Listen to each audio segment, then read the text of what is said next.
I often have people tell me, well, what's really changed is that we tried one method and it failed.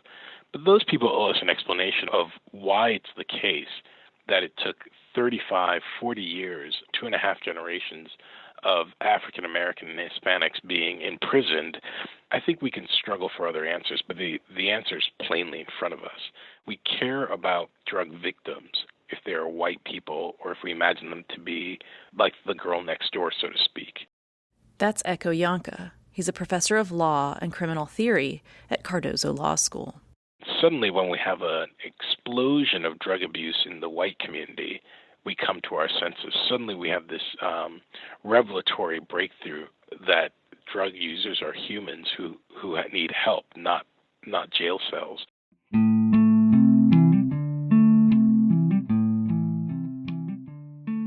Welcome back to In Sickness and in Health, a podcast about health and social justice. I'm Dr. Céline Gounder. In the past few episodes of our series, we've taken a close look at the roots of addiction, how the opioid crisis is affecting communities in rural America, and how government and even law enforcement officials are testing out harm reduction and public health strategies to help lessen the impact of this crisis. Increasingly, addiction and drug use are now understood as public health issues, not as criminal ones. Last year, President Donald Trump declared the opioid epidemic a national public health emergency. At his White House ceremony announcing the decision, Trump said that nobody has seen anything like what's going on now. But the truth is, we have seen something like this before. In the late 1980s, the U.S. went through an eerily similar period of drug addiction with crack cocaine. But the response was very different. Instead of being about rehabilitation and harm reduction, drug policy was punitive and harsh. Terms like crack baby, super predator, and junkie became synonymous with black and brown communities. Drug use was seen as the moral failure of people of color, and hundreds of thousands were thrown in jail and prison. So in this episode, we're switching gears a bit to talk about an issue that is so often left out of our nation's history, but is an essential one to tell: how race and the stories we tell about race play an important role in how we think about drugs in this country.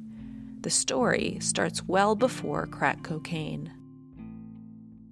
I'm Philippe Bourgois. I'm a professor of anthropology and the director of the Center for Social Medicine and Humanities in the psychiatry department at the UCLA Medical School. Philippe studies the history of drug epidemics, how they wax and wane over the course of time. What you see is that there are always inevitably, what we call now epidemics of drug abuse that rise and fall historically.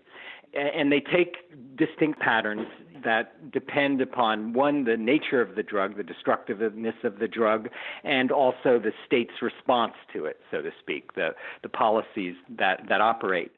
In the late 1800s, cocaine use skyrocketed. Medicinal tonics of cocaine and opium were peddled as cure-alls to treat everything from hay fever to hemorrhoids to shyness. The original formula for Coca-Cola included coca leaves, and you could mail order syringes of cocaine from the Sears and Roebuck catalog.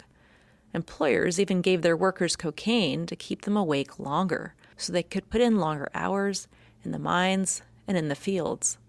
Not surprisingly, by the early 1900s, cocaine was becoming associated with the lower classes, most notably people of color. We had a huge cocaine epidemic around World War I. And these epidemics are inevitably, in the case of the United States, they take racialized patterns, so to speak. They concentrate in specific vulnerable sectors of the population, and then that focuses the state's response to it. At the time, the United States wanted to improve trade relations with China, so the Harrison Act was proposed. The law sought to tax and regulate cocaine and opium, and to show China that the United States was committed to controlling the opium trade. Initially, some southern states saw the Harrison Act as an intrusion of states' rights and didn't want the federal government telling them what to do, and the law failed to pass. To drum up support, Proponents of the Harrison Act used sensationalist tactics to incite hysteria around blacks and cocaine use. A 1914 New York Times article proclaimed, quote, "Negro cocaine fiends are a new Southern menace." And at congressional hearings, so-called experts testified that, quote, "Most of the attacks upon white women of the South are the direct result of a cocaine-crazed Negro brain." These tactics exploited fears of black-on-white rape and fueled stereotypes of black men. Two myths rolled up in one. In the cocaine epidemic of, around 1918 is just amazing to read about in retrospect. So you had Southern sheriffs absolutely terrified, claiming that cocaine was making African Americans get superhuman strength, and they actually raised the caliber of their bullet size in order to be able to shoot down and kill cocaine-crazed, black addicts in the Deep South. So inevitably, you get these moral panics around the legitimate problem of new epidemics of substance abuse, and then these very virulent state responses that take on a racialized character. The irony is that at the time, the typical drug user was white, often a kid from a big city tenement district, growing up in a tough neighborhood, maybe Irish or German, but definitely working class. And the risk factors for drug use were much the same as they are today. A difficult childhood, growing up with abuse, domestic violence, material deprivations, and living where there was a ready supply of drugs. But it was the Jim Crow era when lynchings were at their peak. Proponents of the Harrison Act used their racist rhetoric of Negro crack fiends and superhuman strength black men to play off the South's fear of blacks. And in 1914, the Harrison Act was passed. It was arguably the first step in our long history of punitive drug policies, and one of the first instances when racialized depictions of drug use directly shaped drug policy.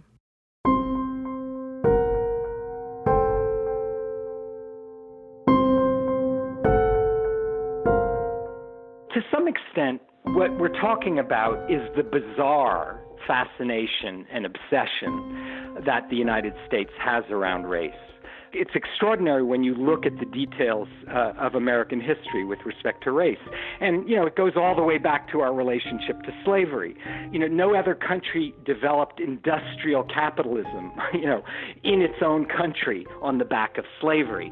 Europe had delegated away to the colonies, to Haiti, France to Haiti, England to Jamaica and so forth. Whereas in the United States, it was right inside our country.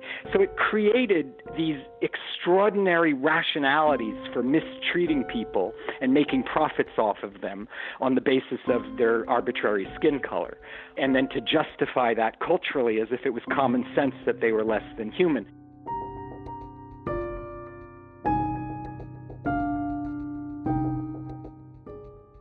For Ekow Yankah, the law professor we heard from at the top of the episode, drug policy has been used repeatedly throughout history as a justification for keeping tabs on people of color and immigrants.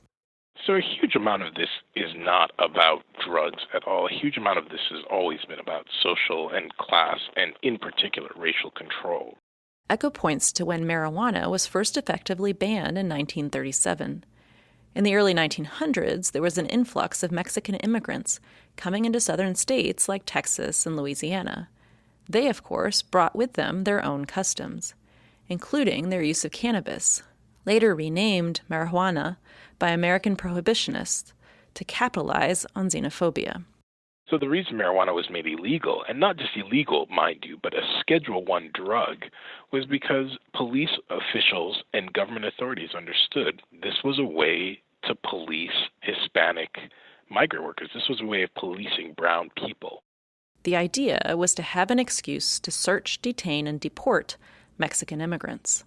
It wasn't about the drug itself, of which scientists long knew the risks were vastly overblown. But it was a convenient leverage for the police. And that pattern repeats itself over and over and over. These initial policies and the racist rhetoric that surrounded them laid the groundwork for what was to come. But changing demographics played a part as well. My name is David Courtwright. I am a professor of history at the University of North Florida. David is an expert on the history of drug use and drug policy in the U.S. As life in the South in the early 1900s was being made more and more unbearable for people of color, the Great Migration started, first as a trickle and then as a mass migration of millions of people. Between 1916 and 1970, an astounding 6 million African Americans moved from the rural South to the big cities of the North. By the mid-60s, 40% of African Americans at least lived outside the South, and they were overwhelmingly moving to big industrial cities like New York, like Chicago, like Cleveland, like Los Angeles. And that, of course, is where the primary narcotic markets were located by the mid-20th century. Inner cities were increasingly populated by people of color, where they were exposed to the same risk factors for drug use as their earlier white counterparts in the tenement districts. And this led to a shift in the demographics of inner-city drug use. Drug-related crime went up, and, especially when conflated with the violence of the race riots that characterized much of the 60s, this served to reinforce notions about criminality and race. Concerns about law and order created a deep rift in the Democratic Party, and were a big part of the Southern strategy that helped propel Richard Nixon to the presidency in 1968. Nixon was concerned about the connection between drugs and crime, because it's perfectly clear, especially in cities like New York, that a major driver of crime was the behavior of addicts who were hustling and stealing and so on to support their habits. But according to David, it wasn't just concerns about crime that drove Nixon's drug policies. Nixon considered drug use among young people as a form of social rot and a real handicap for the United States in a competitive world. I mean, this was the era of the Cold War. Nixon was very old school about drugs. He considered them a form of decadence. He thought that countries that developed serious drug problems, especially among the young, were at a competitive disadvantage, and he wanted to do something about it.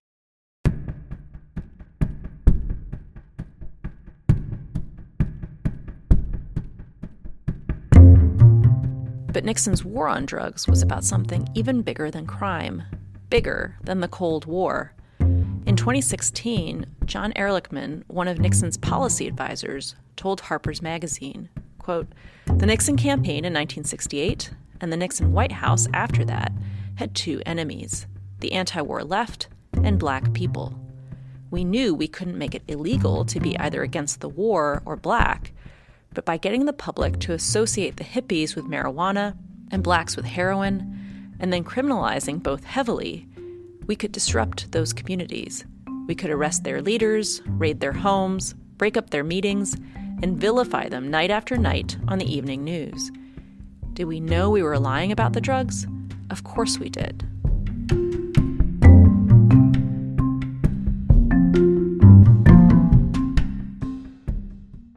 By the late 60s, it was clear that lots of people were using drugs, that this overlapped with the counterculture and also with protests against the Vietnam War. I mean, in the late 60s, marijuana use was not just about getting high. It was also politically potent as a symbol. You fired up a joint. That was an expression of your disgust with American foreign policy, with your affinity for the counterculture. It was an expression of a lot of things. And Nixon didn't like that.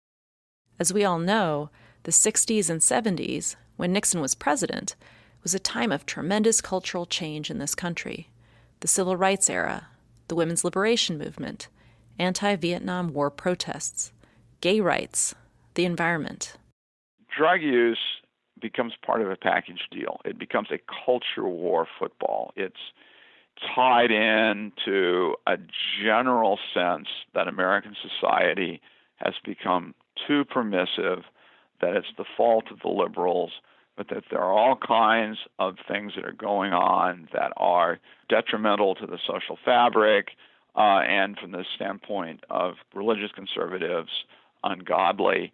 So there's an important symbolic dimension as well. So part of the logic of the war against cannabis was that it's part of this larger culture war, this attempt to rid America of permissiveness and to turn the moral clock back to the 1950s.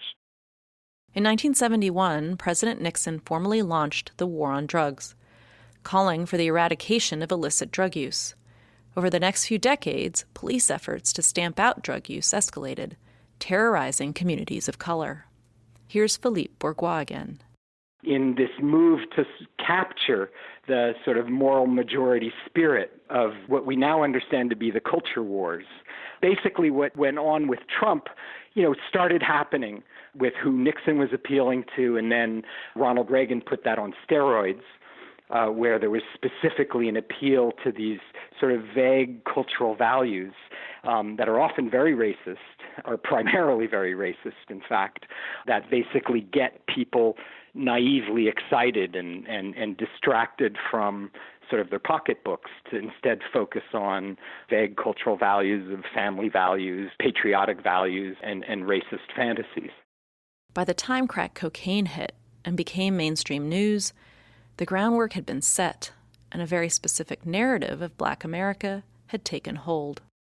Yeah, I think the crack epidemic was traumatic, not just in how it affected things on the ground, which were devastating enough, but it was traumatic in the national psyche. That's Ekow Yankah again. The idea of crack became almost as terrifying as drug addiction itself. It meant that people thought of the inner city as more or less a sealed-off war zone full of nothing but super predators. And I think we forgot that these are actually real communities with lots of great people struggling to survive in difficult situations. Crack was seen as an inner-city street drug, a drug of gangs, guns, and street corners far away from the safety of white suburbia, where powder cocaine was being used. Although crack and powder cocaine are essentially the same drug, the effects of crack were wildly exaggerated, while cocaine was a symbol of affluence and luxury. The idea of drug dealers, crack peddlers, and thugs became very racialized. And if you were young and black, especially a young black man, you just remember how much that stuck to all of us, no matter who we were. There's a way in which wearing your college T-shirt was a way of signaling to people that you were one of the good ones. Or the way that if I grew out my hair, suddenly little old ladies would cross the street. I think every young black man was deeply aware, to invoke one of the more recent crises we've had, that we were only a hoodie away from being seen as a thug. And that was really attributable to the image of the young black crack dealer stalking the land. And although it's of course true that the crack epidemic ravaged communities of color, it's also true that the legal and criminal response to the crisis compounded the epidemic. In 1986, while Reagan was president, Congress passed the Notorious Anti-Drug Abuse Act.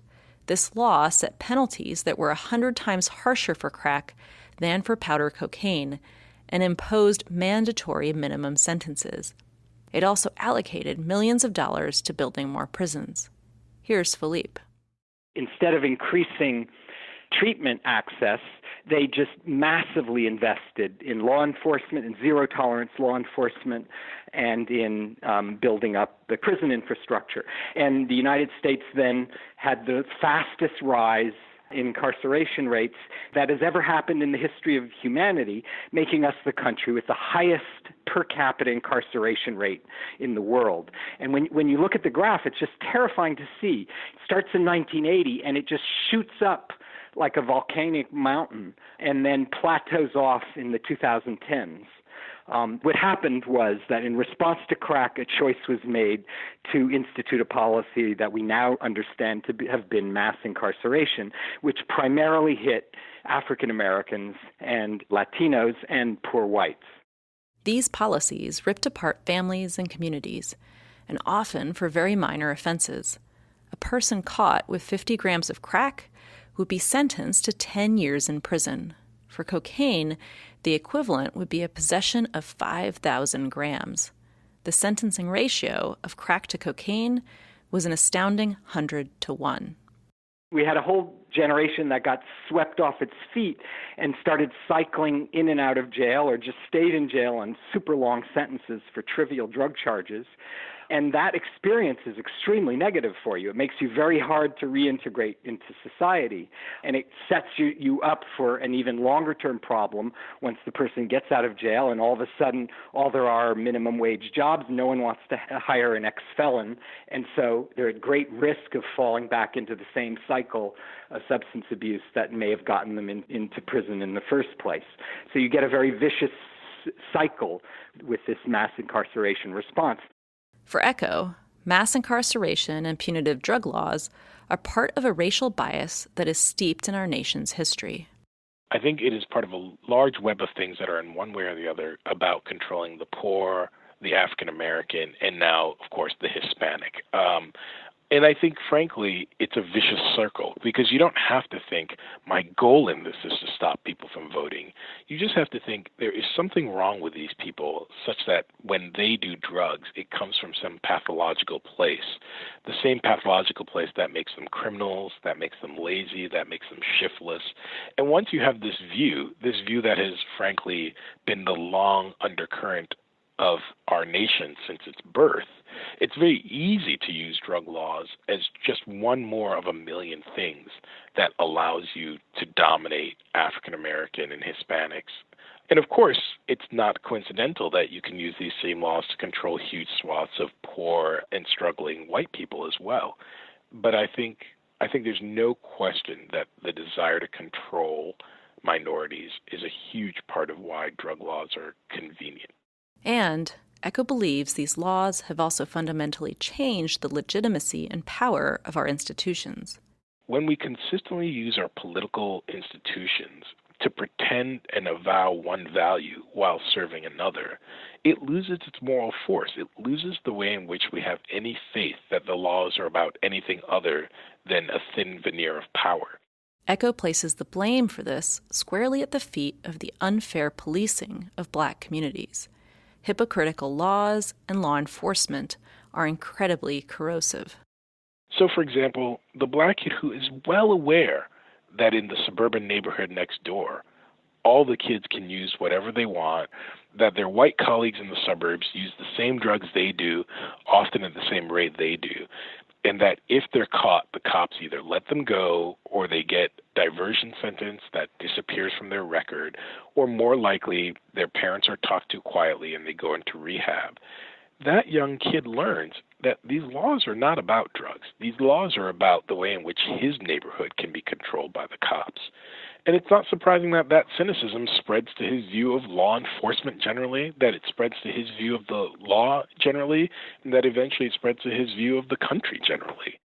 And these policies affect not only Black communities, but filter their way into many aspects of our society, and too often affect our basic assumptions about people. We end up basing our judgments, often unconsciously, on the color of someone's skin. Too often, what we think about when we think about drugs is so deeply racially tinged. If you ask people, think of a drug dealer, right? Too often, the image that comes up in their mind is a racial one, right? It's some Black kid on a corner with a backwards hat on or something like this. It's some shady Hispanic character. So, overwhelmingly, people's drug dealers are interracial. That is to say, if you live in a white community, your drug dealer is going to be white. If you live in a Black community, your drug dealer is going to be Black. And given just the demographics of the country, there are just many, many more white drug dealers than Black drug dealers. And yet still, the image is too often that of the dangerous Black predator or some dangerous Hispanic predator. So we just think of drugs as a way of thinking about dangerous people of a certain type, dangerous racial stereotypes that allow us to call the police and control certain populations. When Ekow isn't being a law professor, he also does work in organizing and on community boards, and sees firsthand the troubling relationship communities of color have with police. People want policing. They just want good policing. So it's really remarkable when you see the young man in the group say, I would never call the cops. These people aren't here to help us. Or when you hear people say, don't talk to the cops, don't snitch on our neighborhood. those ways of speaking are a deep sign of a total breach between citizen and police. It's a deep sign that there are entire communities that view the police as an occupational force. And it's also a deep sign of the problems that come from that. The police simply can't do their job if large swaths of the community view them as an occupational force.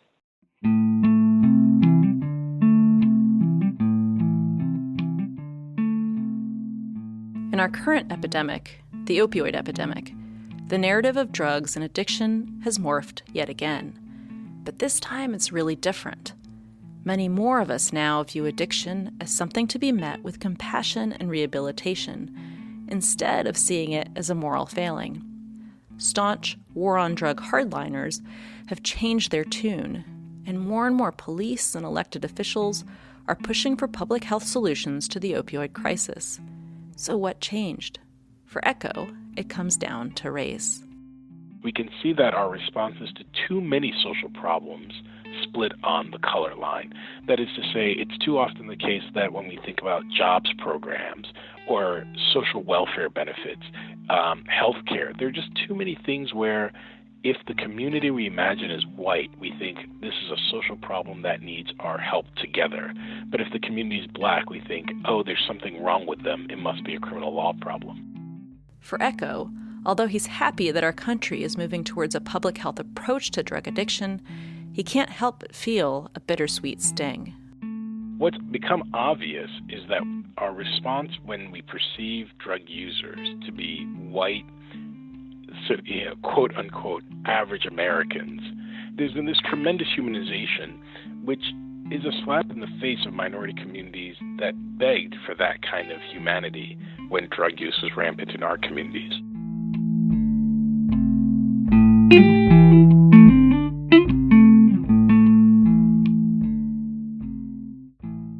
In the earlier part of this season, we talked a lot about efforts to humanize the opioid epidemic, to reduce the harms of addiction, and getting people the help they need.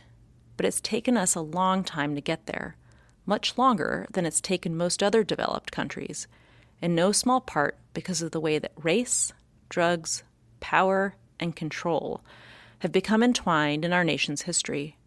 We're only just beginning to disentangle it all. Until now, we've laid the blame for addiction and its downstream effects, by and large, on people who are really just victims caught in the crossfire, or low-level foot soldiers in a bigger war.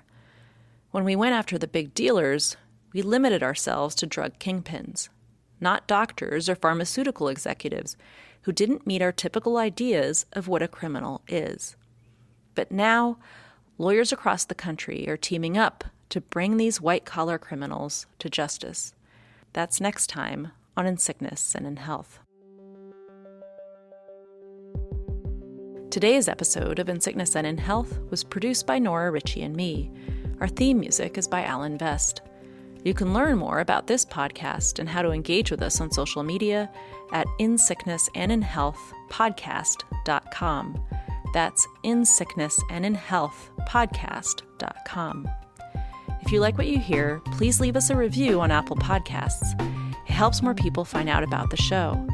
If you or a loved one needs help, you can reach out anonymously and confidentially to SAMHSA's National Helpline at 800-662-HELP. That's 800-662-4357. SAMHSA stands for Substance Abuse and Mental Health Services Administration. You can also find information online at findtreatment.samhsa.gov. That's findtreatment.samhsa.gov. I'm Dr. Céline Gounder. This is In Sickness and in Health.